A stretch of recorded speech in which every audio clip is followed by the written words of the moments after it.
Hello बच्चों, welcome to my YouTube channel. बच्चों, आप सभी को मैं केमिस्ट्री के अंदर बहुत अच्छे से बहुत सारे कॉन्सेप्ट्स आपको करवाऊंगा। बहुत सारे आपके लिए बच्चों एमसीक्यूज़ लेकर आऊँगा और आप सभी बच्चे बेटा मेरे इस चैनल को सब्सक्राइब कर लेंगे सभी बच्चे। और अपन बच्चों आज का पहला टॉपिक अपन स्टार्ट करते हैं, some basic concepts of chemistry, रसायन विज्ञान की कुछ मूल अवधारणाएं, या फिर आप लोग इसको एक और नाम से जानते हैं जिसका नाम क्या होता है बच्चों, मोल कंसेप्ट होता है। क्या नाम होता है बच्चों? मोल कंसेप्ट होता है। ठीक है जी बच्चों। तो फर्स्ट इसके अंदर अपन को पता होना चाहिए बच्चों कि जो भी केमिस्ट्री के अंदर अपन पढ़ते हैं वो अपन सब्सटेंसेस की स्टडी करते हैं, मैटर की स्टडी करते हैं, और हिंदी में कहें तो पदार्थों की स्टडी करते हैं। बच्चों मैटर या फिर पदार्थ क्या होते हैं, आपको एक चीज़ ध्यान में रखनी है कि सर मैटर या पदार्थ क्या चीज़ होती है। आप सभी बच्चों को पता ही होगा, 9th क्लास से आप लोग पढ़ते आ रहे हैं कि सर मैटर वो चीज़ होती है जिसके अंदर मास एंड वॉल्यूम होता है, जिसके अंदर द्रव्यमान और आयतन होता है। तो बच्चों मैटर आप किसको कहेंगे कि anything which contains mass and volume। वो हर एक वस्तु जिसके अंदर द्रव्यमान और आयतन हो, आप उसको क्या कहेंगे? मैटर कहेंगे। हर एक वस्तु जिसका द्रव्यमान तथा आयतन हो, आप क्या कह देंगे बच्चों? उसको मैटर कह देंगे। कोई भी चीज़ होती है बच्चों, आप अगर उसको वेइंग स्केल पे अगर आप तोल के देखते हैं तो आपको पता चल जाता है कि सर इसका कुछ ना कुछ वजन आ रहा है। और बच्चों जो वजन होता है वो क्या होता है कि किसी न किसी स्पेस में रखा होता है। उस स्पेस या उस जगह को आप क्या कहते हैं? वॉल्यूम कहते हैं, आयतन कहते हैं। ठीक है बच्चों। सब कुछ बच्चों, चाहे अगर मेरी बॉडी है बच्चे, वो क्या है, एक तरीके से मेरी बॉडी का कुछ ना कुछ वेट आएगा, मास आएगा, बिल्कुल आएगा। क्या मेरी बॉडी के अंदर जितने भी ऑर्गन्स हैं वो सब के सब कहाँ पे रखे हैं? मेरी बॉडी के अंदर रखे हैं। इसका मतलब मेरी बॉडी का जो ढांचा हो गया वो क्या हो गया? वॉल्यूम हो गया। जो 3D स्पेस होता है आप उसको क्या कह सकते हैं? वॉल्यूम कह सकते हैं। जैसे कि अगर आप किसी कमरे में बैठे हुए बेटा अगर मेरा वीडियो को देख रहे हैं तो आपका जो कमरा है बच्चे, जो स्पेस है, उसको आप क्या कह देंगे कि सर ये हमारा वॉल्यूम है और हम जो बैठे हैं हमारा ये मास हो गया। ठीक है, सिंपल सी बात है बच्चों। अगर आप लोग मैटर को क्लासीफाई करते हैं, वर्गीकृत करते हैं भौतिक अवस्थाओं के आधार पर, फिजिकल स्टेट के आधार पर, तो आप लोग देखते हैं कि सर यहाँ पर हमारे पास में 3 टाइप के मैटर मिलते हैं जो आप लोग आमतौर पर देखने से आपको पता चल जाता है। कुछ चीज़ें होती है बच्चों, जैसे ये आपको सॉलिड फॉर्म में दिखती है, अपना जो पानी है बच्चे वो आपको लिक्विड फॉर्म में दिखता है, और जो गैस होती है जो जनरली आपको दिखाई नहीं देती, जो कि किस फॉर्म में होती है बच्चों? गैसेस फॉर्म में होती है। तो 3 चीज़ों में होती है बच्चों। एक तो होता है बच्चा सॉलिड होता है, जिसको आप ठोस भी कहते हैं। एक होता है बच्चा जिसके अंदर आप क्या कह सकते हैं? लिक्विड कह सकते हैं, द्रव। और थर्ड की अगर आप बात करते हैं बच्चों, तो जिसको आप क्या कह सकते हैं कि सर गैसेस होती है। 3 टाइप के बच्चों आपको क्या देखने को मिलता है? फिजिकल लेवल पे मैटर देखने को मिलते हैं, पदार्थ देखने को मिलते हैं, सॉलिड, ठोस, द्रव, गैस। और बच्चों क्या हो गया? द्रव और गैस हो गई बच्चों। ठीक है, सॉलिड, लिक्विड, गैस, ठोस, द्रव और गैस, ये 3 चीज़ें बच्चों आपको देखने को मिलती है। अगर आप लोग ध्यान से इन चीज़ों को ऑब्जर्व करेंगे बच्चों, तो सॉलिड के जो पार्टिकल्स होंगे वो आपको बहुत नज़दीक देखने को मिलेंगे बच्चों। क्या होगा? बहुत ही ज़्यादा नज़दीक देखने को मिलेंगे। और जो लिक्विड के जो पार्टिकल्स होंगे वो थोड़े से डिस्टेंस पे आपको देखने को मिलेंगे, और जो गैसेस के पार्टिकल्स होते हैं बच्चे वो आपको काफ़ी ज़्यादा डिस्टेंस पे देखने को मिलेंगे। तो अगर मैं आपसे पूछूं बच्चों कि सबसे ज़्यादा डिस्टेंस किस पार्टिकल के अंदर है, कौन से मैटर के पार्टिकल्स के बीच में, तो सर कह देंगे सीधी सी बात है गैस में है। सबसे कम अगर डिस्टेंस की बात करते हैं तो कहेंगे सर सॉलिड में, और इंटरमीडिएट की बात करते हैं तो गैसेस में कहते हैं। बच्चों अगर मैं आपसे एक चीज़ पूछता हूँ कि क्या आप लोग मुझे बता सकते हैं कि इंटरमोलिकुलर जो फोर्सेस होते हैं वो सबसे ज़्यादा किस में होंगे? इंटरमोलिकुलर फोर्सेस, अंतर आणविक बल बच्चों। हिंदी में क्या कहेंगे अपन इसको? अंतर आणविक बल। तो बच्चों सबसे ज्यादा किसके अंदर होंगे? सर सीधी सी बात है सॉलिड में होंगे, तभी तो सॉलिड के पार्टिकल्स बहुत नजदीक है ना बच्चों? देखो ध्यान से, क्या सॉलिड के पार्टिकल बिल्कुल नजदीक है? बिल्कुल नजदीक है। ठीक है, सबसे ज्यादा किसमें होंगे बच्चों? सॉलिड में। फिर उससे थोड़े से कम किसमें होने वाले हैं? लिक्विड है बच्चों।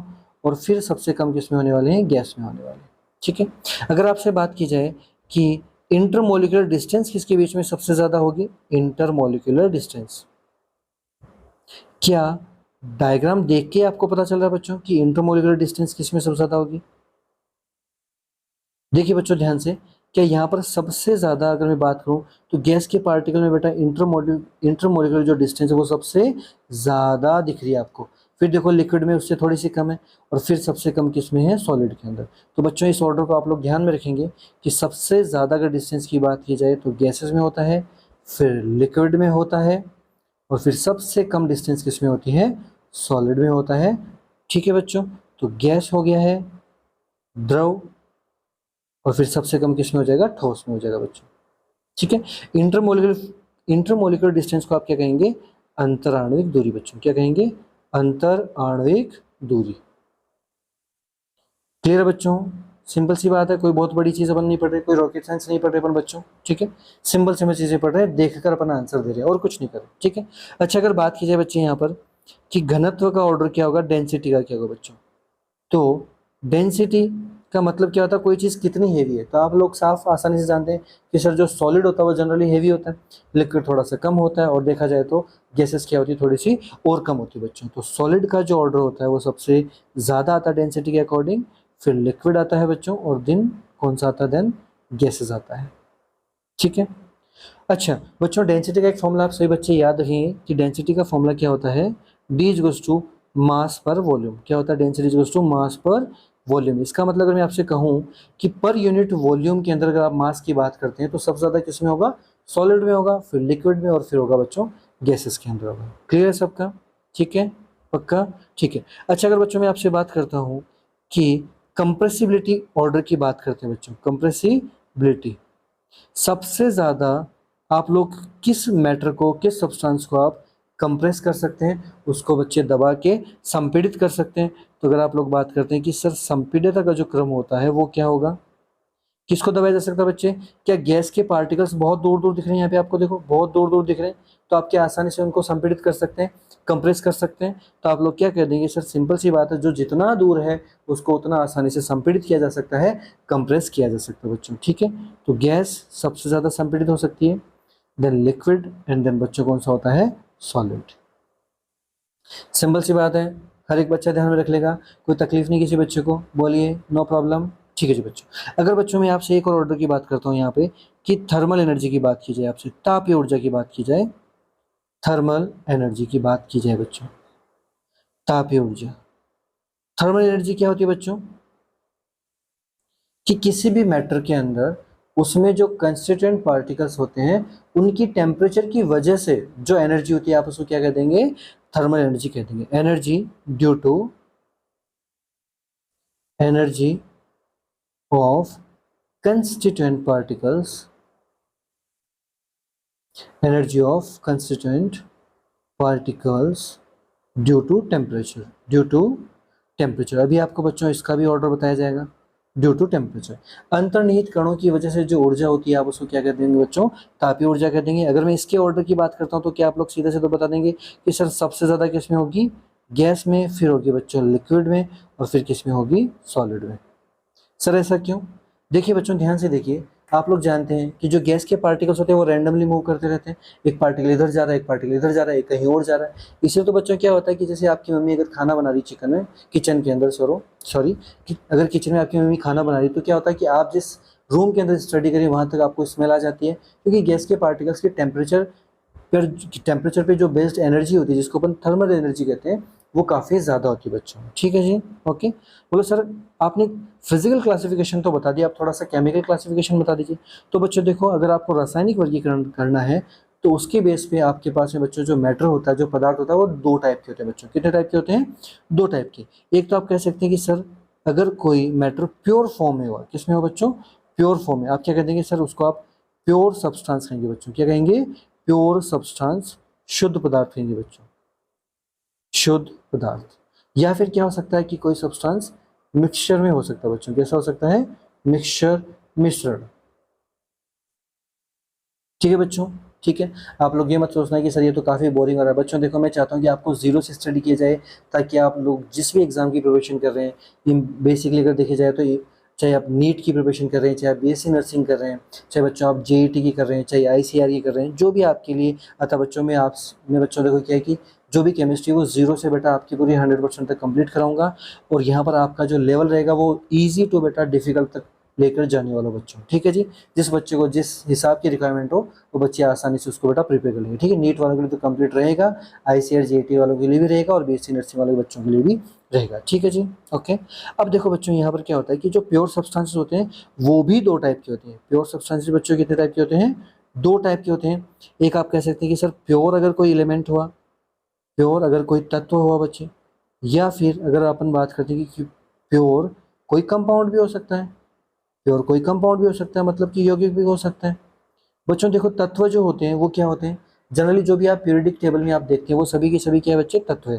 तो क्या पीरियोडिक टेबल में लेफ्ट साइड में अगर आप देखते हैं तो क्या आपको मेटल्स मिलती है, बीच में थोड़ा सा पी ब्लॉक से जस्ट पहले आपको क्या मिलती है? मेटलॉइड्स मिलते हैं, और आपको राइट में जो पी ब्लॉक में क्या मिलते हैं? नॉन मेटल्स मिलते हैं बच्चों। क्या क्या मिलते हैं? नॉन मेटल्स मिलते हैं, ठीक है। मेटल्स मिल जाते हैं, मेटलॉइड मिल जाते हैं, और क्या मिल सकते हैं आपको? Non metals. धातु मतलब मेटल, मेटलॉइड मतलब बच्चों उपधातु, और अगर आप लोग बात करते हैं नॉन मेटल की मतलब अधातु। पूरा पूरा बच्चे अपन डिटेल के अंदर इन चीज़ों को पढ़ेंगे बाद में आराम से, चिंता ना कीजिए, ठीक है जी। अच्छा, अब अपन बात करते हैं बच्चों, जैसे कि अगर मैं कंपाउंड की बात करता हूँ तो कंपाउंड कितने टाइप के हो सकते हैं? यहाँ पर दो टाइप के कंपाउंड हो सकते हैं बच्चों। कितने टाइप के? दो टाइप के। एक टाइप का हो सकता है बच्चे किस टाइप का, जिसको आप क्या कह सकते हैं कि सर एक हो सकता है ऑर्गेनिक, और दूसरा क्या हो सकता है बच्चे? इनऑर्गेनिक। एक हो सकता है ऑर्गेनिक सब्सटेंसेस, एक हो सकता है इनऑर्गेनिक। मतलब कि कार्बनिक हो गया है ऑर्गेनिक, दूसरी की अगर बात करें तो उसको अपन क्या कहते हैं? अकार्बनिक, ठीक है बच्चों, सिंपल सी बात है, कुछ खास नहीं। बच्चों ध्यान से देखिए, मेटल के एग्जांपल की अगर अपन बात करते हैं तो देखिए जैसे कि अगर सोडियम है, पोटेशियम है, क्या है? मेटल हो गए। मेटलॉइड की बात करते हैं बच्चों, जिसके अंदर मेटल और नॉन मेटल दोनों के कैरेक्टर्स पाए जाते हैं, जैसे कि सिलिकॉन ले लिया, जर्मेनियम ले लिया। अच्छा, अगर नॉन मेटल की बात करें बच्चों, जैसे कार्बन हो गया, हाइड्रोजन हो गया, ऑक्सीजन हो गया, जितना भी पी ब्लॉक है वो सारा का सारा क्या है? नॉन मेटल्स है, मेटलॉइड्स को छोड़ के, ठीक है। अच्छा, ऑर्गेनिक सब्सटेंस की बात करते हैं तो वो वाले सब्सटेंसेस जिसके अंदर क्या होना चाहिए? कार्बन एटम का प्रेजेंस होनी बहुत ज़्यादा जरूरी है।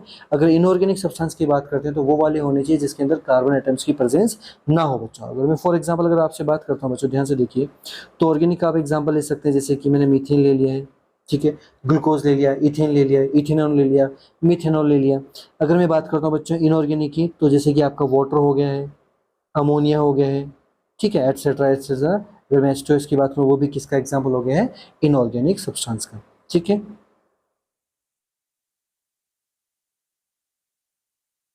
ओके बच्चों, ठीक है। अब अपन देखते हैं बच्चों कि जो मिक्सचर उसकी बात करते हैं। मिक्सचर बच्चे दो टाइप के हो सकते हैं आपके पास में। एक हो सकता है जिसको आप क्या कहेंगे? Homogeneous mixture. क्या कहेंगे आप लोग? Homogeneous mixture. और एक को अपन आप क्या कहेंगे? Heterogeneous, heterogeneous mixture. होमोजीनियस मतलब क्या होगा बच्चों? समांगी मिश्रण, और हेट्रोजीनियस का मतलब हो गया विषमांगी। जैसे अगर आप लोग समझने की कोशिश करते हैं कि सर आप लोग ने ये तो बता दिया, नाम तो बता दिया, लेकिन आप हमें ये बताइए कि होमोजेनियस क्या होता है। बच्चों देखो, होमोजेनियस का मतलब ये होता है कि अगर कोई भी कैरेक्टर है, कोई भी प्रॉपर्टी है, अगर वो थ्रू आउट अगर यूनिफॉर्मली होती है, किसी भी सॉल्यूशन में अगर कोई भी प्रॉपर्टी थ्रू आउट यूनिफॉर्मली होती है तो आप क्या कह देंगे उसको? Uniform property. बच्चे कैसी होनी चाहिए उसमें? यूनिफॉर्म, एक समान प्रकार की यूनिफॉर्म प्रॉपर्टी होनी चाहिए। बोलो सर कैसे? बच्चों देखो, अगर मैं आपसे बात करूँ कि जैसे जनरली आप बच्चे कोल्ड ड्रिंक वगैरह पीते हैं तो आप लोग देखेंगे कि कोल्ड ड्रिंक का जो बॉटल रहती है उसमें आप ऊपर अगर टेस्ट करेंगे तो सेम स्वीटनेस फील होगी, नीचे तक अगर आप टेस्ट करेंगे तो बच्चों आपको सेम स्वीटनेस मिलेगी।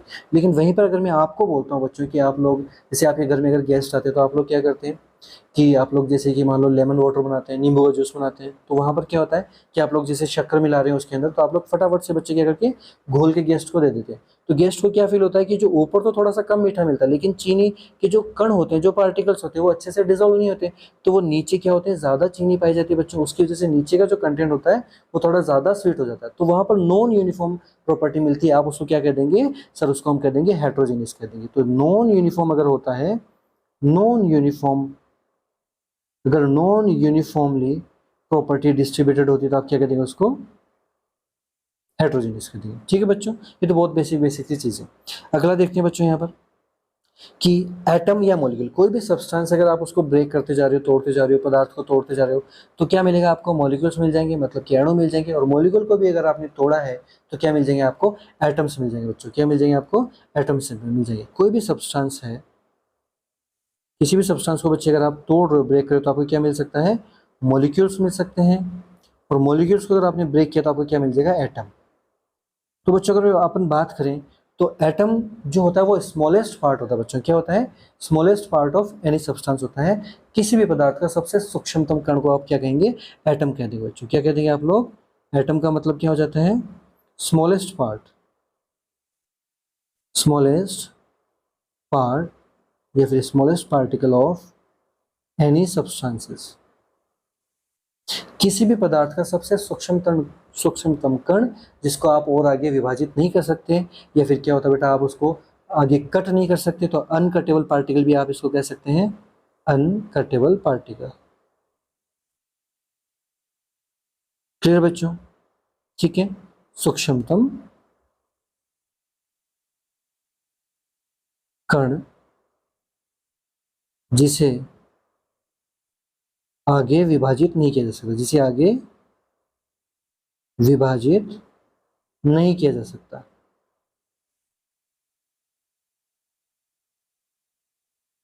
आगे बात समझ में? बहुत सिंपल है। अगर मॉलिक्यूल की बात करते हैं बच्चों आप लोग, तो मॉलिक्यूल या फिर अणु की अगर आप लोग बात करते हैं बच्चों, एटम को अपन हिंदी में क्या कहते हैं? परमाणु कहते हैं। अणु की बात करते हैं तो बच्चों अणु कैसे बनते हैं? एक से अधिक परमाणु अगर मिल जाते हैं तो आप क्या कह देंगे? सर ये अणु बन चुका है। क्या बन चुका है? मॉलिक्यूल बन चुका है। More than one atom, more than one atom, एक से अधिक परमाणु, एक से अधिक परमाणु, एक से अधिक परमाणु अगर मिलकर जो बनाते हैं बच्चों, उसको क्या कहेंगे? कि सर वो अणु बन चुका है। जैसे अगर अपन एग्जाम्पल की बात करते हैं तो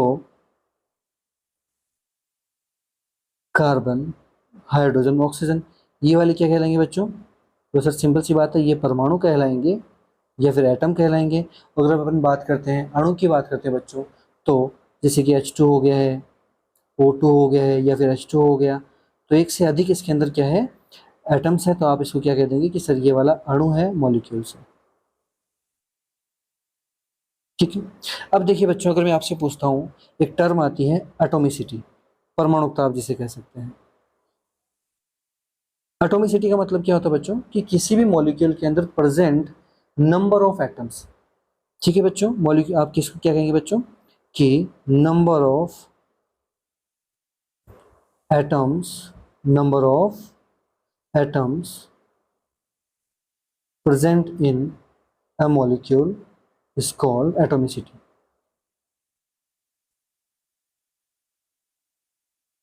किसी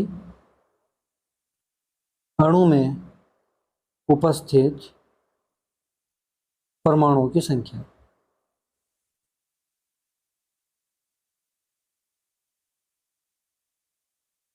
तो बच्चों किसी भी अणु में उपस्थित परमाणुओं की संख्या को आप क्या कह देंगे? परमाणुकता कह देंगे, एटोमिसिटी कह देंगे। जैसे अगर मैं आपसे कुछ एग्जांपल शेयर करता हूं बच्चों, जैसे कि H2 की बात करते हैं, तो H2 देखो बच्चों, यहाँ पर हाइड्रोजन एटम कितने हैं यहाँ पर बता सकते हो? तो सर सिंपल सी बात है, यहाँ पे नीचे 2 लिखा है, तो हाइड्रोजन एटम कितने हो गए? 2 हो गए। ऑक्सीजन की बात करते हैं बच्चों, तो कितने हो गए यहाँ पर? 1 हो गए। तो यहाँ पर टोटल कितने एटम आ गए? 3। तो बच्चों ये जो 3 है ना, ये क्या है? एटोमिसिटी है। तो यहाँ पर H2 मॉलिक्यूल की एटोमिसिटी कितनी आती है? 3 आती है। जैसे एक और एग्जाम्पल की बात करते हैं, H2SO4 है। H2SO4 के अंदर आप लोग बात करें बच्चों, तो हाइड्रोजन एटम कितने हैं? 2 है। ऑक्सीजन कितने बच्चों? 4 है। सल्फर कितना है? 1 है। कुछ नहीं लिखा, तो बच्चों इसको क्या मान के चलेंगे? 1 है। तो ध्यान से अगर आप लोग देखेंगे तो यहाँ पर 7 इसकी एटोमिसिटी आ जाएगी, 7 इसकी परमाणुकता आ जाएगी। आगे बात समझ में? टर्म क्लियर है? ठीक है। चलो बच्चों आगे बढ़ते हैं। मॉलिक्यूल्स बच्चे 2 टाइप के होते हैं। एक हो सकता है, एक होता है बच्चों होमो एटॉमिक, होमो एटॉमिक, जिसको आप क्या कहेंगे? सम परमाणविक कहेंगे बच्चों, सम परमाणविक। और आप क्या कह सकते हैं दूसरा? हेटेरो एटॉमिक, हेटेरो एटॉमिक, विषम परमाणविक।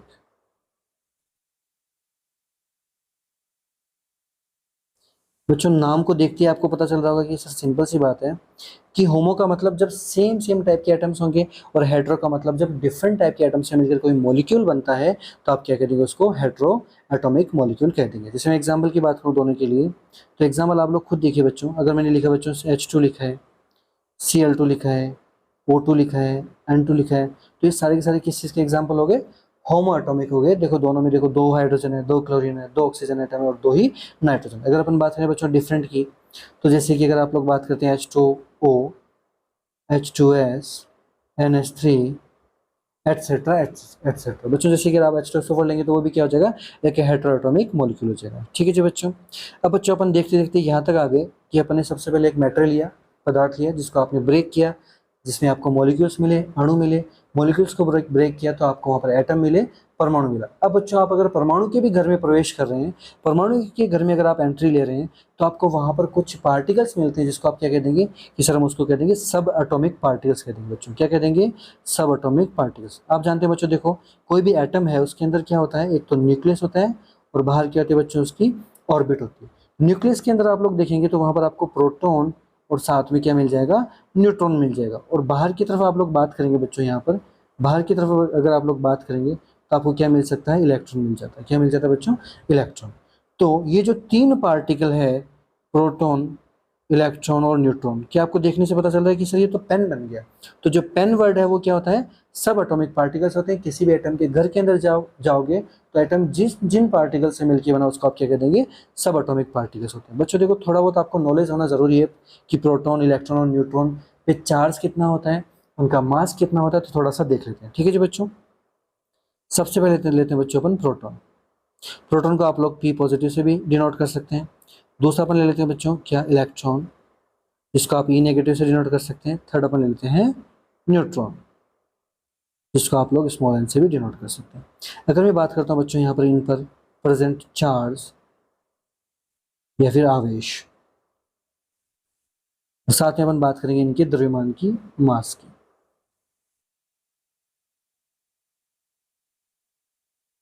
ठीक है बच्चों, तो देखिए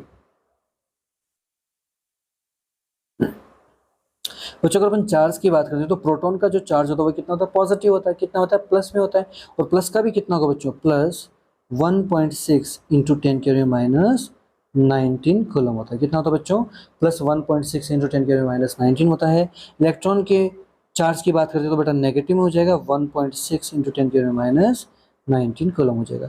न्यूट्रॉन की बात करते हैं बच्चों, तो न्यूट्रॉन जो वर्ड है वो न्यूट्रल वर्ड से है। न्यूट्रल का मतलब क्या होता है, जिस पर कोई चार्ज नहीं हो, कोई आवेश नहीं हो, जिसको अपन उदासीन भी हिंदी में कह सकते हैं। तो इस पर 0 चार्ज अवेलेबल होता है। ठीक है बच्चों, क्लियर है। अच्छा अगर अपन मास की बात करते हैं तो इसमें आप लोग देख लेंगे कि मास जो होता है प्रोटॉन का वो होता है 1.6726 इंटू 10 में क्या होता है, माइनस का 27 किलोग्राम। ठीक है बच्चों। अच्छा अगर अपन इलेक्ट्रॉन के मास की बात करते हैं तो वो कितना होता है, 9.1 इंटू 10⁻31 kg। अगर न्यूट्रॉन के मास की बात करते हैं तो कितना था बच्चों, 1.6749 इंटू 10⁻27 किलोग्राम। बच्चों आपको इतनी लंबी लंबी डिजिट याद नहीं रखनी है, इलेक्ट्रॉन का तो पूरा याद रखना है। लेकिन अगर आपकी बात की जाए प्रोटॉन की, तो प्रोटॉन की आपको कितना याद रखना है, 1.67 इंटू 10⁻27। और यहाँ पे न्यूट्रॉन का भी ध्यान से देखेंगे, 1.67 इंटू 10⁻27 किलोग्राम। इसका मतलब आपको यहाँ पर देखकर पता चल रहा होगा कि सर जो मास ऑफ प्रोटॉन है वो लगभग मास ऑफ न्यूट्रॉन के इक्वल है, जो कि कितना होता है 1.67 इंटू में 10⁻27 किलोग्राम। अगर आप लोग इसको ग्राम में कन्वर्ट करना चाहते हैं तो बच्चे क्या करेंगे, 3 0 कम कर दीजिए, 1.67 इंटू 10⁻24 ग्राम आप उसको कह सकते हैं बच्चों। ठीक है, याद रखिए से बच्चे। ठीक है। अच्छा एक आप कंपैरिजन देखिए बच्चों की, इलेक्ट्रॉन का जो मास है और यहाँ पर जो न्यूट्रॉन और प्रोटॉन का जो मास होता है, इसमें आपको एक चीज़ समझनी होगी बच्चों कि जो मास ऑफ इलेक्ट्रॉन होता है वो मास ऑफ प्रोटॉन का या फिर मास ऑफ न्यूट्रॉन का कितना होता है, 1/1837 टाइम्स होता है। इसका मतलब इलेक्ट्रॉन का मास बहुत ही ज़्यादा कम होता है बच्चों, बहुत ही ज़्यादा कम होता है। तो इलेक्ट्रॉन का जो मास होता है बच्चे वो बहुत बहुत कम होता है किसी कंपेरिजन में, mass of proton, and mass of proton जो होता है वो मास ऑफ न्यूट्रॉन के इक्विवेलेंट सा होता है बच्चों, ठीक है, जो कि कितना होता है 1.67 इंटू 10 की माइनस 24 ग्राम हो जाता है, और किलोग्राम में करना चाहेंगे तो 1.67 इंटू 10 की माइनस 27 किलोग्राम हो जाता है बच्चों, ठीक है। अब देखते हैं बच्चों कि किसी भी एटम को रिप्रेजेंट करने का सबसे सही तरीका क्या होता है बच्चों, ठीक है, किसी भी एटम को रिप्रेजेंट करना है, किसी परमाणु का आपको प्रदर्शित करना है, क्योंकि अगर आपने परमाणु का प्रदर्शन सीख लिया तो आपको बेटा काफ़ी चीज़ें क्लियर हो जाएगी, जैसे कि प्रोटॉन के नंबर कितने होंगे, न्यूट्रॉन के नंबर कितने होंगे, उसका मास नंबर कितना होता है।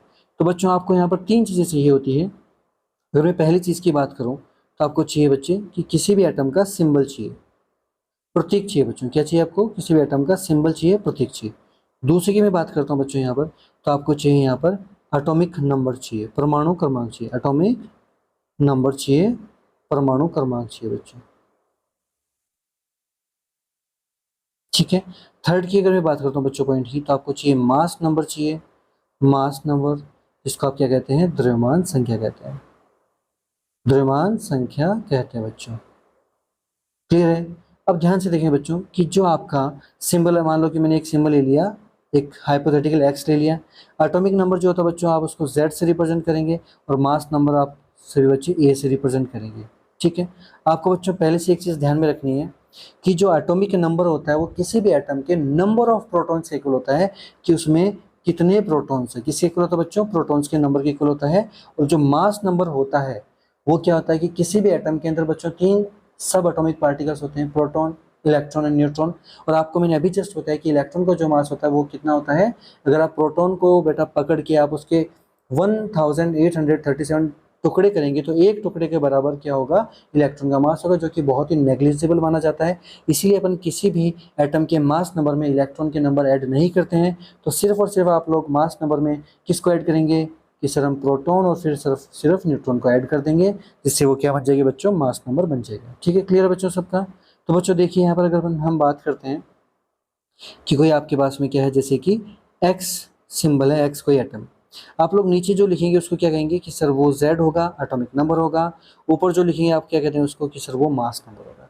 क्या बच्चों हमेशा एक चीज़ याद में रखेंगे कि जो आपका जेड होता है वो हमेशा क्या रहेगा बच्चों, नीचे की तरफ ही रहना चाहिए, जेड हमेशा नीचे की तरफ, चाहे चाहे बेटा क्या हो जाए यहाँ पर कि जेड नीचे है और ए चाहे राइट अपर में हो जाए, या फिर अगर मैं बात करता हूँ बच्चों कि जेड आपका राइट में है और लेफ्ट में आपका ए हो जाए, या फिर मैं बात करता हूँ बच्चों यहाँ पर कि जेड आपका कैसा हो, राइट में, और ए भी बच्चे क्या आपके राइट अपर में। तो बस आपको ये ध्यान में रखना है कि ए कहाँ पर रहेगा बच्चे, हमेशा ऊपर की तरफ रहेगा बच्चे, और यहाँ पर जेड की बात करते हैं तो हमेशा वो नीचे की तरफ रहेगा, लोअर पार्ट में रहेगा। बस आपको ये चीज़ में ध्यान में रखना है, जो भी आपको एटम गिवन है किसी भी सिंबल के साथ में, तो आपको ये ध्यान में रखना है कि वहाँ पर जो नीचे लिखा है वो उसका एटॉमिक नंबर है, और वो किससे इक्वल होता है, नंबर ऑफ प्रोटॉन्स के इक्वल होता है। ऊपर जो लिखा है वो किससे इक्वल होता है, मास नंबर के इक्वल होता है, जो कि mass number number of neutrons and number of proton से मिलकर बना होता है। क्लियर है बच्चों सभी का, ठीक है। चलो जैसे अगर मैं आपसे कुछ एग्जाम्पल देता हूँ, जैसे कि देखिए आपके पास में बच्चों क्या है कि हीलियम है, हीलियम में नीचे अगर लिखा है बच्चे क्या 2 और ऊपर क्या लिखा है 4, तो यहाँ पर आप लोग मुझे बता सकते हैं कि हीलियम के अंदर नीचे जो लिखा है बेटा वो क्या बन जाएगा, सर वो Z बन जाएगा, और Z किससे इक्वल होता है, नंबर ऑफ प्रोटॉन से इक्वल। और जो ऊपर लिखा होता है वो क्या होता है, कि सर वो मास नंबर होता है, जो कि प्रोटॉन प्लस में न्यूट्रॉन के इक्वल होता है। तो यहाँ पर अगर मैं आपसे पूछूँ कि प्रोटॉन के नंबर कितने आएंगे हीलियम में, तो बोलो सर 2 आएंगे, ठीक है।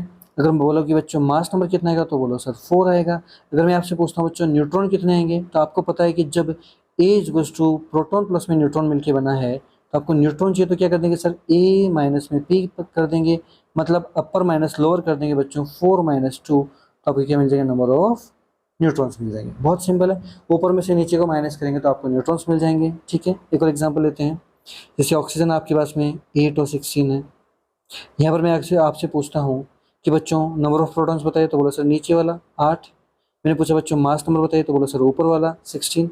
मैंने पूछा बच्चों कि नंबर ऑफ न्यूट्रॉन्स बताइए, तो क्या बोलेंगे सर, ऊपर में से नीचे को माइनस कर देंगे, वो नंबर ऑफ न्यूट्रॉन मिल जाएगा। तो 16 माइनस 8 करेंगे तो सर हमें 8 न्यूट्रॉन्स मिल जाएंगे। क्लियर बच्चों सभी का, बोलिए, ठीक है। एक और एग्जाम्पल लेके देख लिए बच्चों, जैसे कि अगर आपके पास में है सल्फर 1632, इसमें अगर मैं आपसे पूछता हूँ बच्चों यहाँ पर कि प्रोटॉन्स के नंबर बताइए, तो क्या बोल देंगे सर 16 नीचे वाला। मास नंबर बताइए तो बोला सर ऊपर वाला 32। अगर मैं न्यूट्रॉन की बात करता हूँ तो बोला सर ऊपर में से नीचे को माइनस कर देंगे, 32 माइनस 16 मतलब ये 16। एक और एग्जाम्पल ले लीजिए बच्चों, कि अगर मैंने ले लिया बच्चों ऐसे मान लीजिए जैसे कि कार्बन 614 ले लिया, ठीक है। यहाँ पर आप लोग बता सकते हैं कि प्रोटॉन के नंबर कितने होंगे, बोलो सर नीचे वाले 6। न्यूट्रॉन मास नंबर कितना होगा, बोलो सर ऊपर वाला। और न्यूट्रॉन क्या होगा सर, ऊपर वाला माइनस नीचे वाला कर देंगे तो क्या मिल जाएगा आपको, नंबर ऑफ न्यूट्रॉन्स मिल जाएंगे। 14 माइनस 6 मतलब कि 8 आपको मिल जाना है। तो ये बच्चों सभी का बोलिए, कोई दिक्कत नहीं है। अच्छा, आपसे मैं एक चीज़ पूछता हूँ बच्चों की, क्या अगर आपको एक और क्वेश्चन जैसे मैं देता हूँ बच्चों कि O-2 बच्चे, ऑक्सीजन पे क्या है -2 का चार्ज है, A216 रहता है। तो इस पे आप लोग मुझे बताएंगे कि इसमें प्रोटॉन, मास नंबर और न्यूट्रॉन कितने कितने होंगे। क्या बच्चों कि यहाँ पर अगर इसने 2 इलेक्ट्रॉन गेन कर लिए हैं तो क्या इसके प्रोटॉन के नंबर चेंज होंगे क्या बच्चों। अगर वो इलेक्ट्रॉन ले रहा है तो प्रोटॉन के नंबर क्यों चेंज होंगे। अगर वो इलेक्ट्रॉन ले रहा है बच्चों तो वो न्यूट्रॉन के नंबर क्यों चेंज होंगे। अगर वो इलेक्ट्रॉन ले रहा है तो उसमें इलेक्ट्रॉन के ही तो नंबर चेंज होने चाहिए ना। तो बच्चों इलेक्ट्रॉन के नंबर अभी अपन देखेंगे थोड़ी देर में, ठीक है। तो प्रोटॉन के नंबर कितने रहेंगे, बोलो सर वही 8। मास नंबर सर वही, न्यूट्रॉन नंबर सर वही 16 माइनस 8 = 8 हो जाएगा बच्चों। क्लियर है सबका, बोलिए कोई तकलीफ तो नहीं किसी बच्चे को, ठीक। अच्छा, अब आप लोगों को बच्चों देखो प्रोटॉन और न्यूट्रॉन नंबर निकालना आसानी से आ चुका है। तो अब आप लोग मुझे निकाल के बताएंगे बच्चों कि इलेक्ट्रॉन्स के नंबर कैसे फाइंड करने हैं। तो number of electrons in an atom, बच्चों किसी भी एटम के अंदर आपको अगर इलेक्ट्रॉन्स के नंबर निकालने हैं तो उसके लिए बस आपको 2 चीज़ें ध्यान में रखनी है, आपका कोई भी क्वेश्चन गलत नहीं आने वाला। जैसे कि अगर मैं बात करता हूँ बच्चों की फॉर ए न्यूट्रल एटम, कि कोई भी न्यूट्रल एटम है, कोई उदासीन परमाणु है बच्चे, उसके लिए आप लोग क्या ध्यान में रखेंगे कि सर सिंपल सी बात है, अगर उदासीन परमाणु है तो उसके लिए जितने नंबर ऑफ प्रोटॉन्स होंगे उतने ही उसमें नंबर ऑफ इलेक्ट्रॉन्स होंगे। बस ये दिमाग में रखेंगे बच्चों। सर ऐसा क्यों, बच्चों खुद सोचिए कि अगर कोई न्यूट्रल है इसका मतलब उस पर चार्ज 0 है। अगर चार्ज 0 है तो इसका मतलब क्या, ये आपको मानकर चलना पड़ेगा कि सर वहाँ पर जितना प्लस का चार्ज होगा उतना ही माइनस का चार्ज होगा। तो जितना बच्चे वहाँ पर प्रोटॉन के नंबर होंगे क्या उतने ही नंबर ऑफ इलेक्ट्रॉन होंगे, तभी तो वो न्यूट्रल होगा। पक्का क्लियर है, ठीक है। अच्छा चलो, अब अपन देखते हैं बच्चों, जैसे कि अगर आपके पास में कोई चार्ज पार्टिकल, कैसा है, चार्ज्ड पार्टिकल है, चार्ज एटम है, आवेशित परमाणु बच्चों, कैसा है, आवेशित परमाणु, ठीक है जी। अच्छा, क्या आवेश भी 2 प्रकार के हो सकते हैं, जैसे कि एक तो हो गया जैसे मान लो बच्चों एक तो कैटायन हो गया और एक एनायन हो गया, ठीक है बच्चों। तो अगर मैं बात करता हूँ बच्चों की, अगर एक तो हो गया है कैटायन मतलब कि धनायन, और एक हो गया बच्चों कौन सा, एनायन मतलब कि ऋणायन। सबसे पहले आप लोग मुझे एक बात बताएंगे बच्चों यहाँ पर कि जो कैटायन है वो कब बनता है और एनायन कब बनता है। कि सिंपल सी बात है कि किसी भी एटम से अगर आप इलेक्ट्रॉन निकाल देंगे तो क्या वो कैटायन बन जाएगा। तो इलेक्ट्रॉन जब आप लोग निकाल रहे हैं मतलब कि उसमें से इलेक्ट्रॉन आप कम कर रहे हैं, तो कैटायन में इलेक्ट्रॉन्स क्या होते हैं बच्चों, कम होते हैं। तो अगर मैं कैटायन की बात करता हूँ तो क्या लिखता हूँ यहाँ पर कि जो इलेक्ट्रॉन्स के नंबर होते हैं, या फिर मैं ऐसे लिख देता हूँ कि नंबर ऑफ इलेक्ट्रॉन्स क्या होता है बच्चे यहाँ पर कम होते हैं, किसकी बजाय, नंबर ऑफ प्रोटॉन्स, ठीक है। अच्छा, अगर मैं एनायन की बात करता हूँ तो कोई भी एटम एनायन का बनता है जब आप उसके अंदर इलेक्ट्रॉन को ऐड कर देंगे, इलेक्ट्रॉन को बेटा वो अगर गेन कर लेगा तो क्या कह देंगे कि सर वहाँ पर आप उसको एनायन कह सकते हैं। Number of electrons more than, इसकी बजाय होंगे बच्चा नंबर ऑफ प्रोटॉन्स। क्लियर है। तो यहाँ पर मैं आपको बस एक ट्रिक ध्यान में बताता हूँ बच्चों, ट्रिक ध्यान में रखिए कि अगर आपको कैटायन में इलेक्ट्रॉन्स के नंबर निकालने हैं, नंबर ऑफ इलेक्ट्रॉन्स अगर आपको कैटायन में लिखने हैं तो आप क्या बोलेंगे, प्रोटॉन के नंबर माइनस चार्ज कर देंगे बच्चों, क्या कर देंगे, प्रोटॉन के नंबर माइनस चार्ज कर देंगे। और अगर आपको एनायन में नंबर ऑफ इलेक्ट्रॉन्स निकालने हैं तो आप वहाँ पे क्या कर देंगे, प्रोटॉन में प्लस कर देंगे, प्रोटॉन प्लस में चार्ज। ऐसा क्यों सर, बच्चा खुद बताओ ना कि एनायन कब बनता है, क्या जब उस पर इलेक्ट्रॉन जोड़ोगे, जोड़ो मतलब प्लस, तो प्लस करोगे तो क्या बनता है, एनायन बनता है। और जब माइनस करते हैं तो वहाँ पर क्या बनता है बच्चे, कैटायन बनता है, धनायन बनता है, ठीक है। जैसे मैं अगर आपसे एक एग्जाम्पल की बात करता हूँ, देखिए कोई एग्जाम्पल है जैसे आपके पास में, देखिए जैसे अगर मैं बात करता हूँ बच्चों, जैसे कि सोडियम है और उसको आपने सोडियम प्लस बना दिया है, ठीक है। अगर आपके पास में ऑक्सीजन है आपने उसको ऑक्सीजन -2 बना दिया, ठीक है। सोडियम कैसा होता है, 1123 होता है, ये वाला भी 1123 होगा।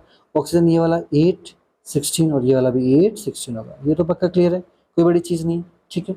अच्छा, अगर मैं आपसे यहाँ पर एक बात करता हूँ कि आप लोग मुझे बताएंगे नंबर ऑफ इलेक्ट्रॉन्स बताएंगे। तो यहाँ पर इलेक्ट्रॉन कितने होंगे, क्योंकि ये न्यूट्रल है ये वाला, तो इसमें 11 हो जाएंगे। अच्छा, अगर मैं यहाँ पर बात करता हूँ, इस पर एक पॉजिटिव चार्ज है, तो पॉजिटिव चार्ज मतलब कि केटायन, मतलब कि एक का प्लस है, एक इलेक्ट्रॉन कम हो गया। तो होने कितने चाहिए थे बच्चों, अगर ये न्यूट्रल होता तो बोलो सर 11, 11 होने चाहिए थे, और एक गायब हो चुका, तो कितने हो गए इसमें, 10 इलेक्ट्रॉन हो गए। ऑक्सीजन में यहाँ पर ये न्यूट्रल है, तो इसमें इलेक्ट्रॉन कितने होंगे सर, 8 होंगे। और अगर यहाँ पर इसने 2 चार्ज माइनस एक्सेप्ट कर लिए, 2 इलेक्ट्रॉन इसने गेन कर लिए हैं, तो होने कितने चाहिए थे बच्चों, 8 होने चाहिए थे, लेकिन 2 बच्चे इसने क्या कर लिया, ऐड कर लिया, तो इसमें 10 इलेक्ट्रॉन्स हो जाएंगे बच्चों। सिंपल सी बात है, कोई दिक्कत नहीं किसी बच्चे को, बहुत आसान है। तो बच्चा जब भी केटाइन होता है तो क्या बोलेंगे कि जितना नंबर ऑफ प्रोटॉन है उसमें से जितना चार्ज आता है उसको आप माइनस कर देंगे तो आपको केटाइन मिल जाएगा, और जितना नंबर ऑफ प्रोटॉन है उसके अंदर आप लोग ऐड कर देंगे तो आपको एनाइन मिल जाएगा, रेनाइन मिल जाएगा। ठीक है बच्चों, जैसे आपके पास में एक सवाल है, अब इस सवाल को देखें बच्चों, बहुत आसान सा सवाल है, देखिए। The number of proton, neutron and electron in lutetium, atomic number इसका दे रहा आपको 71 और मास नंबर क्या है इसका 175 है। इसमें आप प्रोटॉन, न्यूट्रॉन और इलेक्ट्रॉन की संख्या निकालिए बच्चों। ठीक है, तो देखिए बहुत आसान है बच्चों। देखिए ये आपका बेटा क्या हो गया, एल हो गया है 71 और 175। ठीक है, क्या आप सभी बच्चों को पता है कि सर जो नीचे वाला फ्लोर होता है वो प्रोटॉन्स के इक्वल होता है, तो 71 क्या हो जाएगा बच्चों, प्रोटॉन। सर ऊपर वाला जो होता है वो मास नंबर होता है 175। अगर मैं आपसे पूछता हूँ न्यूट्रॉन, तो बोले सर ऊपर में से नीचे को माइनस कर देंगे तो न्यूट्रॉन मिल जाएंगे, मतलब सर 175 माइनस 71 करेंगे तो बच्चा कितना आ जाएगा, 5 में से 1 गया 4 आ गया, 7 में से 7 गया 0 और 1 का 1। ठीक है, न्यूट्रॉन इतना आ चुका है। अगर आपको यहाँ पर अब इलेक्ट्रॉन निकालना है तो इलेक्ट्रॉन आप कैसे निकालेंगे, सर ये न्यूट्रल है, ये कैसा है सर, न्यूट्रल है, इस पर कोई आवेश नहीं है, ये उदासीन है, तो जितने प्रोटॉन होंगे उतने ही इसके अंदर इलेक्ट्रॉन हो जाएंगे बच्चों, जितने प्रोटॉन होंगे उसमें उतने ही इलेक्ट्रॉन हो जाएंगे, क्योंकि ये कैसा है, न्यूट्रल है बच्चों। कैसा है ये, न्यूट्रल है, मतलब कि इलेक्ट्रॉन भी कितने हो जाएंगे इसके अंदर, 71 ही इलेक्ट्रॉन हो जाएंगे। तो ये आंसर हो गया है, ये हो गया। ये देखिए ऑप्शन में कौन सा बनता है अपने पास में, तो बच्चों इसमें पहला दे रखा है प्रोटॉन, न्यूट्रॉन और इलेक्ट्रॉन। तो प्रोटॉन इसमें कितने रहेंगे 71, तो ये 71 इसमें है। ठीक है, अच्छा अगर बात करते हैं न्यूट्रॉन, तो न्यूट्रॉन कितने रहे 104, 104 आ गया है, और इलेक्ट्रॉन कितने हैं इसके अंदर 71 है। तो बच्चों आंसर कौन सा हो गया अपने पास में, पहला आंसर हो जाएगा। क्लियर बच्चों। अच्छा अगर इसी सवाल के अंदर अपन बात करते हैं ल्यूटेशियम को, अगर अपन चार्ज कर देते हैं, फॉर एग्जांपल अपन इसको चार्ज कर देते हैं, जैसे अगर मैं आपसे पूछता हूँ बच्चों कि ल्यूटेशियम +2 है, तो इसमें आप लोग मुझे बताएंगे कि नंबर ऑफ इलेक्ट्रॉन कितने हो जाएंगे। बोलो सर होने कितने चाहिए थे 71, और इस पर प्लस आया, इसका मतलब कि 2 इलेक्ट्रॉन जा चुके हैं, तो सर यहाँ पर 69 इलेक्ट्रॉन्स हो जाएंगे। बाकी number of proton and number of neutron will be unaffected, because electron को ऐड करने से number of electron, number of proton और नंबर ऑफ न्यूट्रॉन बेटा चेंज नहीं होंगे, सिर्फ number of electron he change होने वाले हैं। ठीक है, अच्छा इसी के अंदर अगर मान लो अपन नेगेटिव चार्ज देते हैं, ल्यूटेशियम 71 175 को अगर आपने कैसा चार्ज दे दिया है, -3 का चार्ज दे दिया, तो क्या बोलोगे कि सर इसमें होने चाहिए थे 71, लेकिन आपने 3 इलेक्ट्रॉन को ऐड कर दिया है, तो 71 प्लस में 3 मतलब कि 74 इलेक्ट्रॉन्स इसमें हो जाएंगे। आसान है बच्चों, कोई दिक्कत नहीं किसी बच्चे को, बिल्कुल आसान है। ठीक है बच्चों, अब देखिए बच्चों अगला यहाँ पर टॉपिक आ रहा है साथ में कि क्वांटाइजेशन ऑफ मास। बच्चों आप लोग मुझे बताइए क्या कभी भी हाफ इलेक्ट्रॉन, हाफ प्रोटॉन और हाफ न्यूट्रॉन पाया जाता है, कभी नहीं होता बच्चों। तो अपन जानते हैं कि प्रोटॉन, न्यूट्रॉन और इलेक्ट्रॉन ये सभी के सभी कैसे होते हैं, क्वांटाइज्ड होते हैं, मतलब कि या तो एक होगा या नहीं होगा, मतलब कि बच्चों ये कैसा होता है, पूर्णांक होता है बच्चों। क्या होता है सर, ये पूर्णांक होते हैं, इंटीजर में मिलते हैं बच्चों। किसमें मिलते हैं, इंटीजर में मिलते हैं। बहुत आसान सी बात है। तो बच्चों आप लोग जानते हैं किसी भी एटम का मास किससे बनता है, प्रोटॉन और न्यूट्रॉन और साथ में इलेक्ट्रॉन। इलेक्ट्रॉन का मास बहुत कम होता है तो अपन लेके नहीं चलते। देखिए जैसे कि अगर मैं लिखता हूं कि मास ऑफ एन एटम किससे बना होता है, मास ऑफ प्रोटॉन प्लस में मास ऑफ न्यूट्रॉन प्लस में मास ऑफ इलेक्ट्रॉन। आप लोग बच्चों देखो इसको तो नेग्लिजिबल मानते हैं, कितना मानते हैं इसको, नेग्लिजिबल मानते हैं। क्यों मानते हैं, क्योंकि इसका मास बहुत कम होता है। एक इलेक्ट्रॉन का मास एक प्रोटॉन के मास को 1837 पे आप लोग तोड़ते हैं, तब आपको एक मास, एक इलेक्ट्रॉन का मास मिलता है, तो नेग्लिजिबल होता है। तो बच्चा यहाँ पर मास ऑफ प्रोटॉन और मास ऑफ न्यूट्रॉन क्या होता है, किसी एटम का मास के इक्वल होता है परमाणु का द्रव्यमान। तो बच्चों आप लोग मुझे एक बात बताइए कि सर अगर प्रोटॉन, न्यूट्रॉन और इलेक्ट्रॉन अगर क्वांटाइज्ड है तो इसका मतलब इन्हीं से तो सर मिलके कौन बना है, एटम बना है। तो mass of an atom will be क्या होगा बच्चे, क्वांटाइज्ड होगा। Mass of an atom is quantized. जैसा होगा बच्चों, क्वांटाइज्ड होगा। किसी भी परमाणु का द्रव्यमान कैसा होता है बच्चों? क्वांटीकृत होता है, पूर्णांक में होता है। कैसा होता है? क्वांटीकृत होता है। क्लियर बच्चों? कोई तकलीफ नहीं किसी बच्चे को? किसी बच्चे को बता किसी भी तरीके का डाउट आए आप लोग मुझे कमेंट सेक्शन में मैसेज कर सकते हैं कि सर मुझे इस पॉइंट पे डाउट है, तो आपको बच्चों मैं टेलीग्राम का लिंक दे दूंगा, आप लोग मुझे मैसेज कर सकते हैं, वहाँ पे आपके हर तरीके के डाउट सॉल्व कर दिया जाएगा बच्चों। ठीक है, इतना ध्यान में रखिए। ठीक है बच्चों, तो ये बात ध्यान रखेंगे कि कोई भी एटम है उसका जो मास होता है, द्रव्यमान होता है, वो क्वांटाइज होता है, क्वांटीकृत होता है। ठीक है बच्चों, एक टर्म है आपके पास में कि समस्थानिक, आइसोटोप्स। बच्चों आइसोटोप्स का मतलब क्या होता है आपको बस इतना ध्यान में रखना है कि सर अगर नीचे वाला फ्लोर सेम हुआ, सर नीचे वाला कौन सा बच्चों? जेड वाला। जेड वाला कौन सा सर? परमाणु क्रमांक, एटॉमिक नंबर। सर वो वाला कौन सा जो किससे इक्वल होता है? नंबर ऑफ प्रोटॉन्स के इक्वल होता है। तो बच्चों अगर आइसोटोप आप किसको कहेंगे कि species in which same number of atomic number but different number of mass number।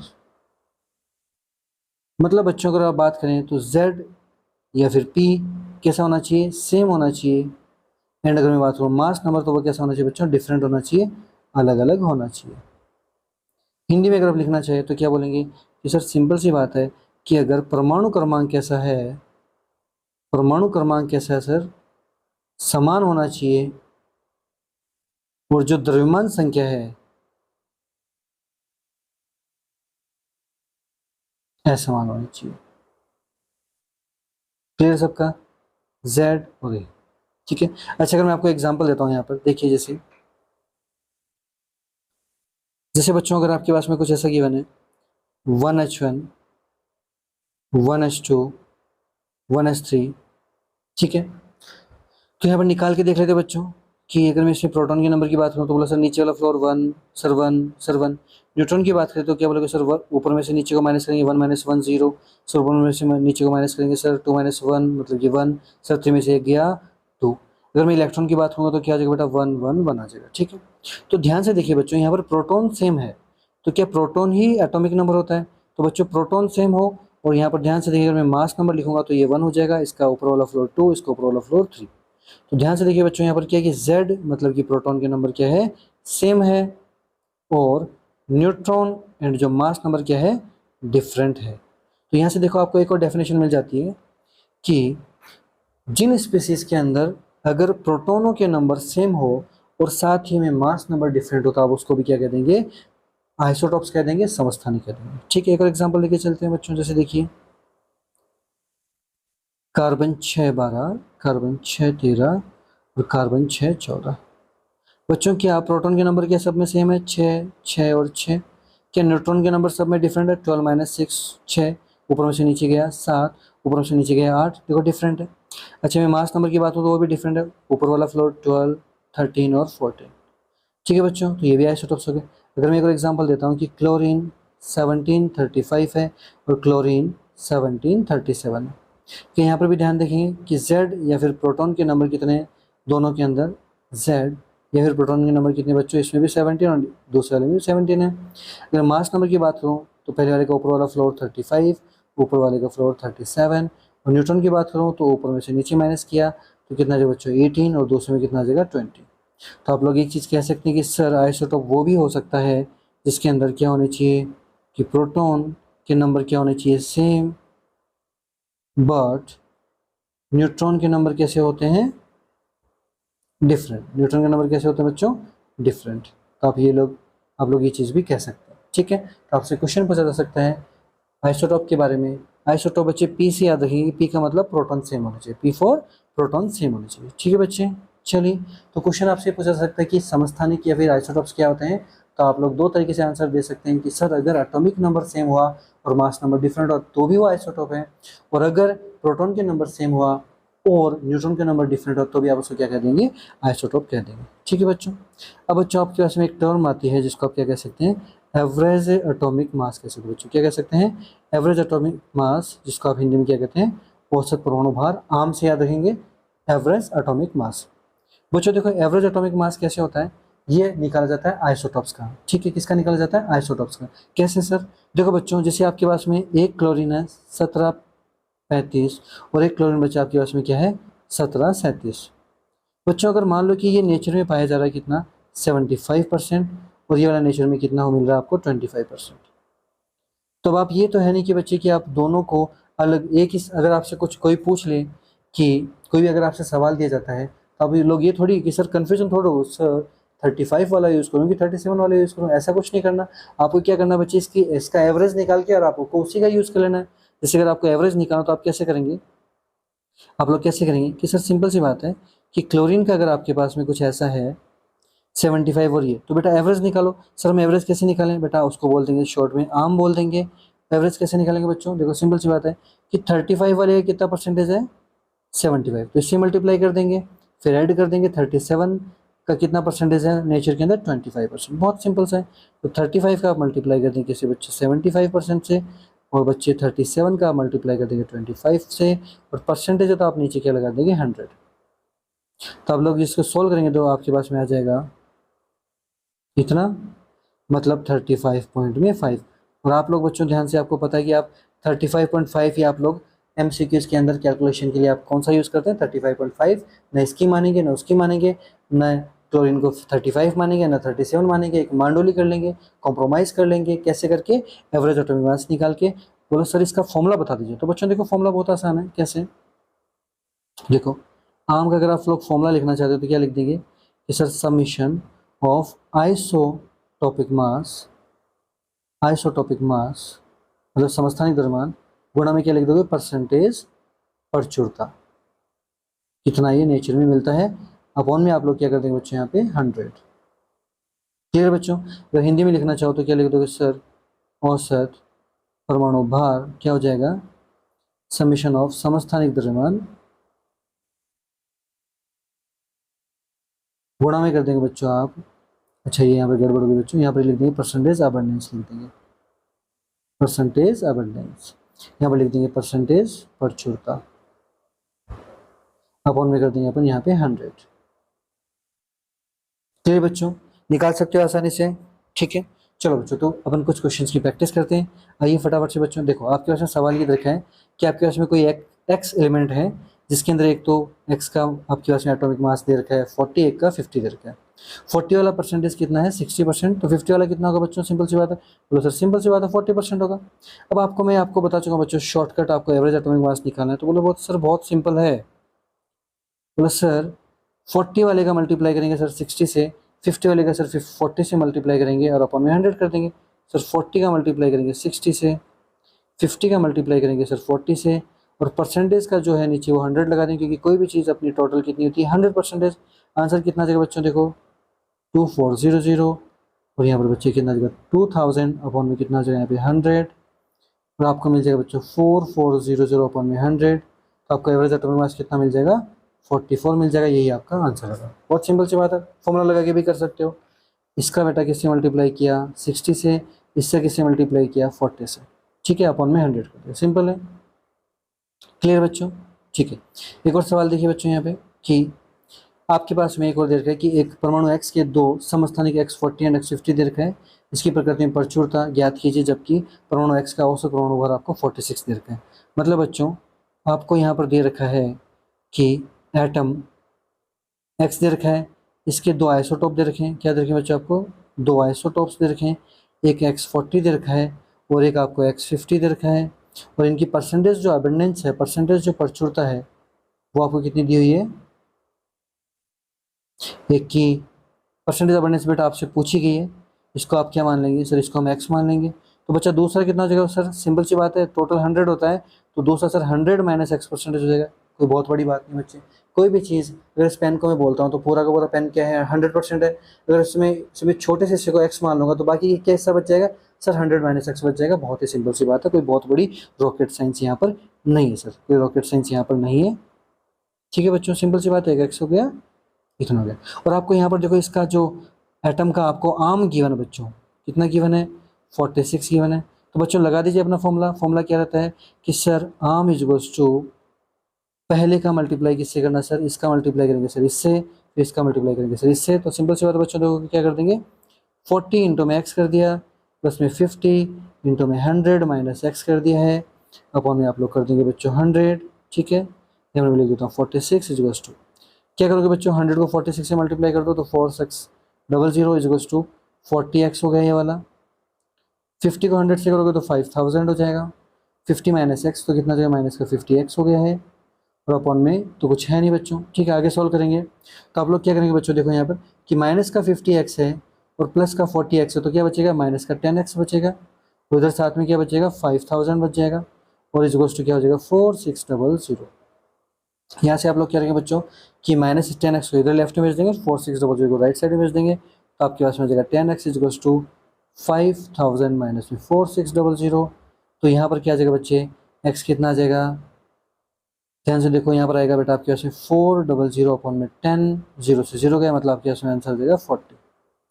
तो आपके पास में x कितना रहा आएगा, बोलो सर सिंपल सी बात है, x आ जाएगा हमारे पास में कितना, 40% आ जाएगा। तो सर अगर x अपने पास में ये है 40%, तो 100 माइनस 40 मतलब ये 60%, दोनों के दोनों आंसर ये वाले। क्लियर बच्चों सभी का, कोई तकलीफ नहीं किसी बच्चे को। चलो अगला सवाल देखते हैं बच्चों, देखिए इस सवाल को देखें, इसमें आपके पास में एक एटम दे रखा है Z, इसका एक आइसोटॉप जो है वो कैसा दे रखा है, 20 है, दूसरा 25 और तीसरा क्या है, 30 है बच्चों। ठीक है, अच्छा आइसोटोपिक जो मास दे रखा है बच्चों, आपको आइसोटोपिक मास लिख देते हैं, वो कितना है, एक का 20, एक का 20, एक का क्या है 30 है। बच्चे देखो परसेंटेज अबंडेंस की बात करें तो 20 वाला 20%, 25 वाला 20%। तो बच्चे खुद सोचो कि सर 30 वाला कितना हो जाएगा, पूरा 100 होता है, 100 माइनस 20 मतलब कितना हो जाएगा सर, सीधी सी बात है 60% बचेगा। ठीक है, अब अपना वही फॉर्मूला है, एवरेज एटॉमिक मास निकालना है, एवरेज एटॉमिक मास निकालना है, वही फॉर्मूला कि सर पहले का दूसरे से मल्टीप्लाई कीजिए, दूसरे का तीसरे से, है ना ऐसे। तो पहला जो है Z 20 का 20 से मल्टीप्लाई कीजिए सर, 20 इंटू में 20, फिर प्लस करेंगे, फिर सर 25 का इंटू 20 करेंगे, 25 इंटू 20 हो गया, फिर अपन करेंगे सर 30 इंटू में 60 कर देंगे, तो अपन में अपन कर देंगे सर सिंपल सी बात है 100 कर देंगे। ठीक है, सोल्व करेंगे बच्चों इसको, देखो तो यहाँ पर आ जाएगा 400 प्लस में 500 प्लस में 1800 अपॉन में आ जाएगा बच्चों आपके पास में कितना 100, ये वाला कितना हो जाएगा बच्चे 2700 अपॉन में 100, 20 से 20 कैंसिल, तो बचेगा कितना 27, उसका एवरेज एटॉमिक मास आ जाएगा, यही आंसर मिल जाएगा। क्लियर बच्चों, तो किसी बच्चे कोई भी डाउट आप लोग मुझसे पूछते रहेंगे। ठीक है, अगला देखते हैं बच्चों। ठीक है बच्चों, आपने अभी देखा था एक आइसोटॉप देखा था, आइसोटॉप P4 मतलब कि प्रोटॉन्स के नंबर सेम रहनी चाहिए, समस्थानिक में मतलब आपको ध्यान में रखना है कि प्रोटॉन के नंबर सेम होने चाहिए, प्रोटोनों की संख्या समान होनी चाहिए, या फिर परमाणु क्रमांक समान होना चाहिए, और द्रव्यमान संख्या और न्यूट्रॉनों की संख्या डिफरेंट हो सकती है, भिन्न हो सकती है। सेम टू सेम बच्चों ध्यान रखेंगे आइसोटॉन्स N फॉर न्यूट्रॉन्स, या फिर सम न्यूट्रॉनिक तो देख के समझ आ रहा है कि सर समान संख्या में न्यूट्रॉन हो, तो इसमें आइसोटॉन्स के अंदर क्या ध्यान रखेंगे कि same number of neutrons present होने चाहिए बच्चों, क्या होने चाहिए, same number of neutrons present होने चाहिए, मतलब समान संख्या में, समान संख्या किसकी बच्चों, न्यूट्रॉनों की। तो न्यूट्रॉनों की समान संख्या होती है तो आप क्या करेंगे सर, वो सम न्यूट्रॉनिक की। अगर मैं आपसे कोई एग्जांपल देता हूँ बच्चों, देखिए जैसे कि अगर आप लोग एग्जांपल देखना चाहते हैं तो बच्चों देखिए बहुत सिंपल है कि अगर मैंने ऐसे लिख दिया बच्चे, जैसे कि कार्बन 612 है और ऑक्सीजन 816 है, इसमें मुझे न्यूट्रॉन निकालना बच्चा, क्या आएगा ऊपर में से, न्यूट्रॉन के लिए आपको ऊपर वाले फ्लोर में से नीचे वाले फ्लोर को माइनस करना है, तो 12 माइनस 6 मतलब ये 6 आ गया है, 16 माइनस 8 मतलब कि अब 8 आ चुका है, तो सॉरी सर ये तो आइसोटॉन्स नहीं है बच्चा, ये आइसोटॉन्स नहीं है, देखो अपने को लेना पड़ेगा इसके अंदर, ये वाला नहीं है। इसमें देखो बच्चे अगर अपन लेते हैं कि carbon 614 and carbon 613 and nitrogen ले लेते हैं 714, इसको देखिए बच्चों, इसमें न्यूट्रॉन निकालिए, सर क्या करेंगे 13 माइनस 6 मतलब कि 7 आ गया है, ऊपर वाले से दूसरे वाले में से करेंगे बच्चे कि 14 माइनस में 7 मतलब कि सर 7, इसका मतलब सर ये क्या है आइसोटोन्स। ऊपर में से नीचे को माइनस करके चेक कर लेंगे, सेम आ रहा है तो क्या कह देंगे सर वो आइसोटोन्स है। बच्चों सेम टू सेम एक टर्म और है यहाँ पे कि आइसो इलेक्ट्रॉनिक, मतलब कि सम इलेक्ट्रॉनिक। इसका मतलब यहाँ पर क्या होना चाहिए कि number of electrons should be same. Number of electrons कैसे होने चाहिए, सेम होने चाहिए। इलेक्ट्रॉनों की संख्या कैसे होनी चाहिए बच्चों, समान होनी चाहिए। इलेक्ट्रॉन की संख्या कैसे होनी चाहिए बच्चों, समान होनी चाहिए। कैसे बच्चे, देखो ध्यान से, अगर मैं आपको एक एग्जांपल देता हूँ कि फ्लोरीन माइनस एंड नियॉन। बच्चा देखो कि फ्लोरीन के अंदर जो उसका एटॉमिक नंबर कितना होता है, 9 होता है, मास नंबर 19 होता है, इसका 10 और इसका 20 ले लिया। अगर मैं यहाँ पर इलेक्ट्रॉन्स की नंबर बात करूँ तो यहाँ पर 9 होने चाहिए थे अगर ये न्यूट्रल होता, लेकिन इस पर एक माइनस का चार्ज हो तो 9 + 1 कर देंगे तो 10 इलेक्ट्रॉन हो गए। अच्छा नियॉन में कितना है, अगर ये न्यूट्रल है तो इसके नीचे के जो नंबर ऑफ प्रोटॉन्स है वही इसके नंबर ऑफ इलेक्ट्रॉन्स बन जाएंगे, तो ये क्या हो गया, सम इलेक्ट्रॉन हो गया। एक और एग्जांपल देखते हैं बच्चों, जैसे कि ऑक्सीजन -2 है, फ्लोरीन माइनस है और नियॉन है, और मैं ले लेता हूँ बच्चे साथ में सोडियम प्लस भी ले लेता हूँ और साथ में मैग्नीशियम +2 भी ले लेता हूँ। ठीक है बच्चों, देखिए बच्चा देखिए इसमें क्या है 8, 9, 10, 11 और 12। अगर आपको नंबर ऑफ इलेक्ट्रॉन्स निकालें बच्चों तो ये कैसा है, नेगेटिवली चार्ज, मतलब कि इसने 2 इलेक्ट्रॉन गेन किए। होने कितने चाहिए थे बच्चों, 8 होने चाहिए थे, लेकिन ऐड कितना कर लिया यहाँ पर 2, तो सर यहाँ पर 10 इलेक्ट्रॉन्स हो गए। दूसरे बेटा होना कितना चाहिए था 9, लेकिन ले कितना लिया 1, तो 10 इलेक्ट्रॉन हो गए। इसमें बेटा न्यूट्रल तो कितने होंगे, 10 इलेक्ट्रॉन ही होंगे। बच्चे ये देखो पॉजिटिवली चार्ज होने कितने चाहिए थे, सोडियम प्लस में 11 होने चाहिए थे, लेकिन प्लस है तो 1 इलेक्ट्रॉन उसने त्याग दिया है, एलिमिनेट कर दिया है, लीव कर दिया है, फ्री कर दिया, तो बच्चे क्या हो जाएगा वो 10 - 1, मतलब कि 10 इलेक्ट्रॉन। और उसमें मैग्नीशियम में 12 इलेक्ट्रॉन होने चाहिए थे, लेकिन प्लस का 2 चार्ज है, तो बच्चे क्या करेंगे कि 2 इलेक्ट्रॉन वहाँ से माइनस कर देंगे, तो यहाँ पर 12 - 2 मतलब कि 10 इलेक्ट्रॉन होंगे। तो ये सभी के सभी क्या हो जाएंगे, आइसो इलेक्ट्रॉनिक स्पीशीज हो जाएगी। सिंपल सी बात है, क्लियर सबका, ठीक है। अगला देखते हैं बच्चे यहाँ पर आइसोबार्स।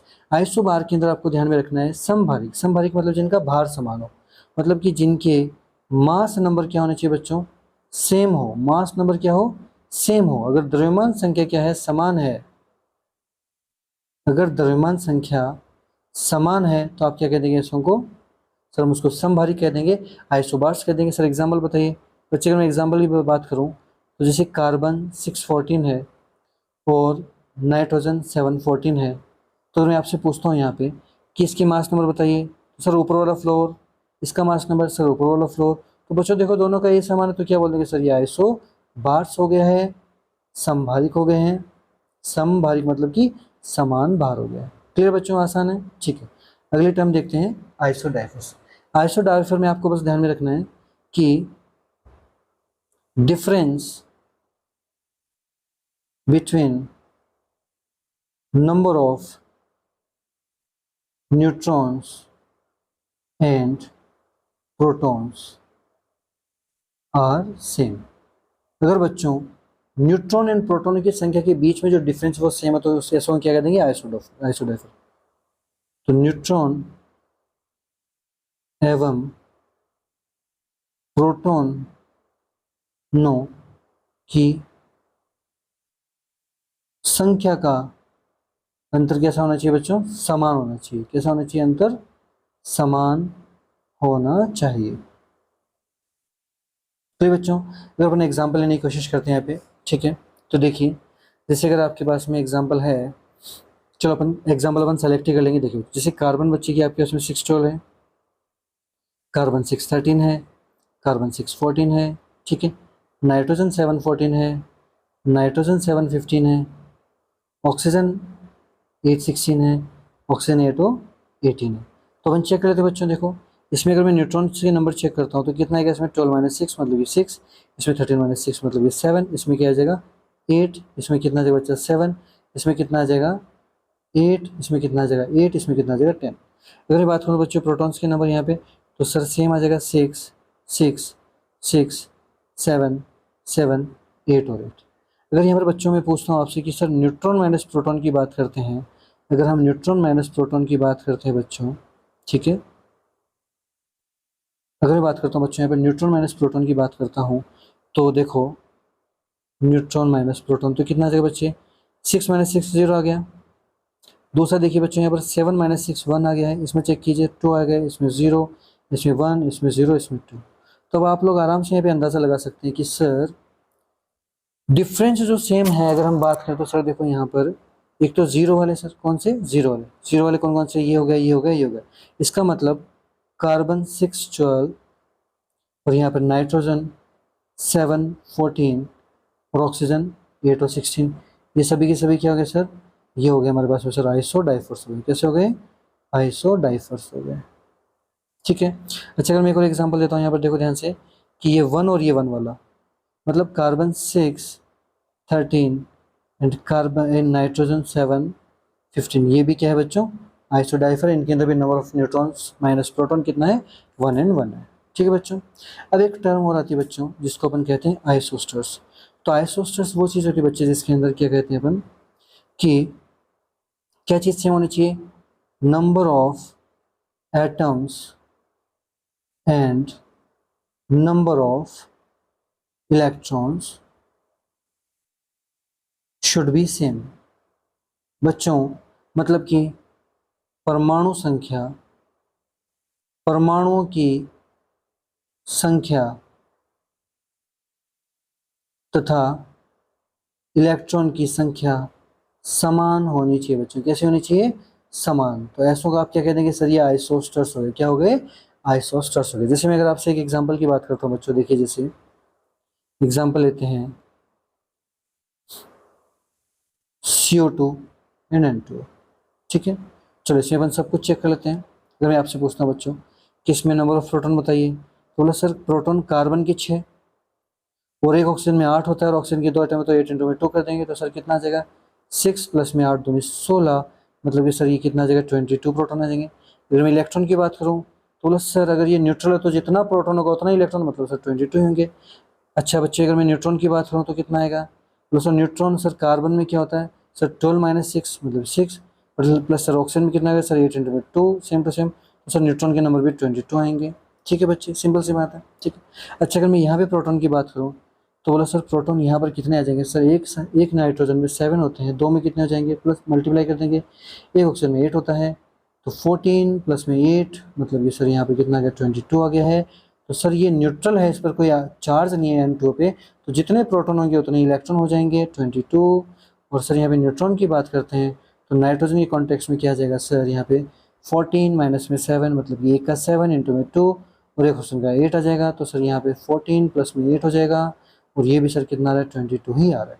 बच्चों ध्यान से आप लोग एक चीज़ देखिए, अगर मैं बात करूँ यहाँ पर कि नंबर ऑफ एटम्स कितने हैं, नंबर ऑफ एटम्स, परमाणु की संख्या कितनी बच्चों, एक कार्बन और 2 ऑक्सीजन, तो सर यहाँ पे 3 आ गए। और यहाँ पर मैं आपसे पूछता हूँ कि नंबर ऑफ एटम्स कितने हैं, तो बोला सर सिंपल सी बात है, 2 तो नाइट्रोजन का, एक ऑक्सीजन का, मतलब 3। तो बच्चों क्या आप लोग मुझे बता सकते हैं कि सर इलेक्ट्रॉन के नंबर और जो एटम्स के नंबर क्या है सर, सेम, एटम के नंबर सर दोनों में 3 इलेक्ट्रॉन के नंबर दोनों में सर 22 एंड 22, ऐसा को हम सर क्या कर देंगे, आइसोस्टर्स कर देंगे। ठीक है बच्चों, तो थैंक यू सो मच प्यारे बच्चों, thank you so much. And बच्चों subscribe to your own lovely channel. बच्चों ये चैनल आप सभी बच्चों के लिए है, ठीक है, तो सब्सक्राइब दिस चैनल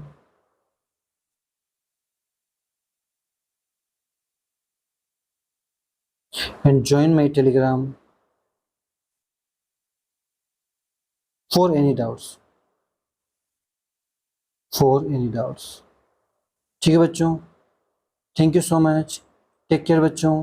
और बच्चों जिस बच्चे को जो भी डाउट हो आप लोग मुझे कमेंट में मैसेज कर सकते हैं, कमेंट में कमेंट कर सकते हैं। ठीक है बच्चों, तो thank you so much, tata bye bye, take care. ठीक है बच्चों, आई होप कि सभी बच्चों को मेरा सेशन अच्छा लगा होगा। और बच्चों ये आपके लिए जो आप लोग बच्चों ने डिमांड की है, काफ़ी बच्चों ने कि सर हमें आप केमिस्ट्री अपने पर्सनल यूट्यूब चैनल पे पढ़ाना स्टार्ट कीजिए, तो बच्चों आप ही के लिए मैंने ये सब किया है। ठीक है बच्चों, तो जय हिंद, वंदे मातरम, टेक केयर बच्चों, गुड नाइट बच्चों।